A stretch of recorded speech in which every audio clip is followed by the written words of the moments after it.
অথচ কেউ ছাড়াচ্ছে না, মানে এ করছে না, কেউ আসছে না, বাঙালি তো কেউ না, ও সব মুসলিম। ওই মানে 2 মিনিটের মধ্যে লোক আসে কি করে? না মানে আশেপাশের লোকজনই করেছে এটা আপনি আমার তো তাই ধারণা, মানে এখানে হওয়ার পরে 2 মিনিটের মধ্যে লোক থই থই একদম এসে গালাগালি দিচ্ছে আর মানে ঢিপঢাপ করে ভাঙতাম ছাদে তুলুন কত ইট পড়ে আছে আর কাঁচ ফাঁচ ভেঙে দিয়েছে। পুলিশ ছেলেকে অ্যারেস্ট করেছে, কিন্তু পুলিশের সামনে ওরা ভাঙচুর করলো, মারধর করছে, কিন্তু পুলিশ ওদেরকে সামাল দিতে কিছু যাচ্ছে, ওদের কাউকে অ্যারেস্ট করে ওদের কাউকে অ্যারেস্ট করা করেনি, ছেলেকে অ্যারেস্ট করে দিয়েছে। ঠিক আছে, একটু বাইরে দোষ দেখে তো নেবো। হয়েই আছে, কিন্তু ওদেরকে কিছু আপনার আমরা এতক্ষণ সত্য মণ্ডলের বাড়িতে ছিলাম, একটু বাইরের পরিস্থিতিটা দেখে নেবো কি অবস্থা হয়ে আছে।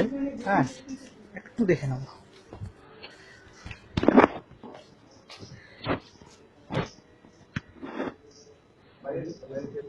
হ্যাঁ,